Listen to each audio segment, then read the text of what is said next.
أعوذ بالله من الشيطان الرجيم بسم الله الرحمن الرحيم ورب اشرح لي صدري ويسر لي أمري واحلل عقدة من لساني يفقهوا قولي. Assalamu alaikum wa rahmatullahi wa barakatuhu. Welcome to the 7th review session of the Al-Maghrib course Torchbearers. This course was taught by Sheikh Walid Basuni, and this review session is brought to you by Qabilat Bushra.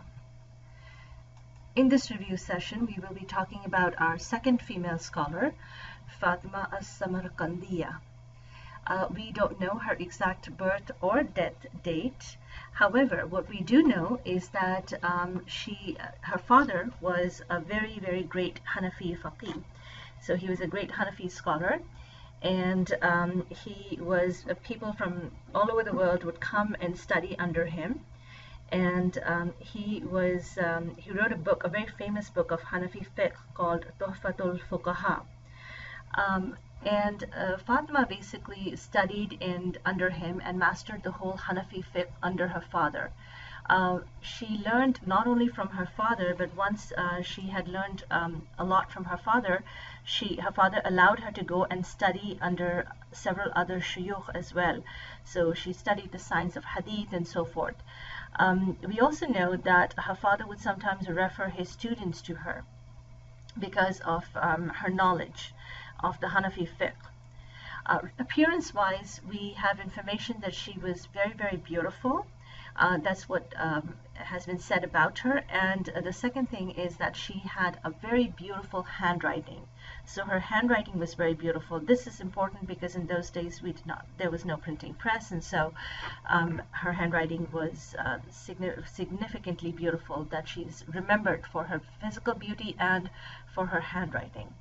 So she grew up in a scholarly home, and eventually she got married to a scholar. There were many men who wanted to marry her, very many rich and noble men who had heard about her and who came to her father and asked for her hand in marriage.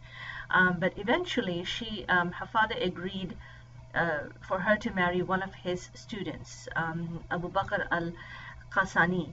And he wasn't a rich or a very noble man. However, when he did propose to her, she responded that she would marry him on one condition, that he would write an explanation of her father's book, Tuhfatul Fuqaha.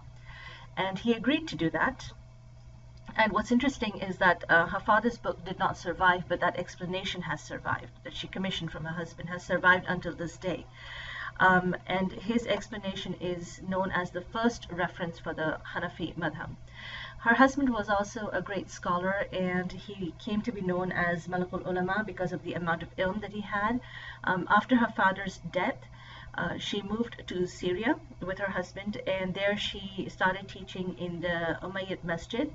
And eventually she became so famous for her ilm and for her knowledge that the king of the time asked her to be one of his counselors so that he could consult her on a regular basis. Some of the things that we do know about her and that we can deduce from her life is that she had an outstanding relationship with not only her father but also her husband. She had, of course, a very extensive knowledge of the Hanafi madhab, and that she held a scholarly position as well with the king. One interesting thing is that whenever her father would issue a fatwa, she would be the one to handwrite it, and it would always be signed. The first name would be her father's name, Muhammad ibn Ahmed as-Samarqandi, and then below that she would sign her own name, Faatimah bint Muhammad as-Samarqandiyyah.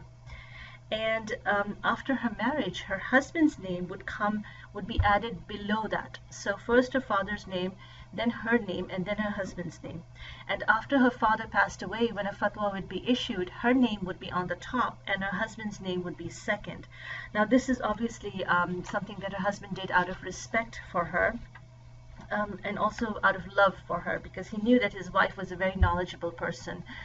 When she did die, her husband stopped teaching, and he would go every day to her grave after Asr, and he would cry there and stay for hours. And shortly after that, he passed away as well and was buried next to her.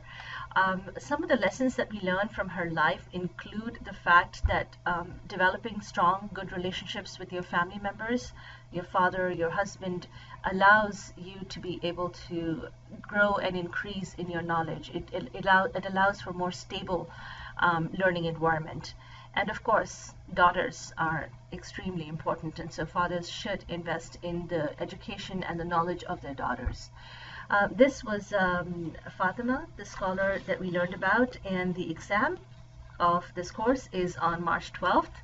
Please prepare accordingly for it. It will be available at almaghrib.org from between 9 a.m. to 9 p.m.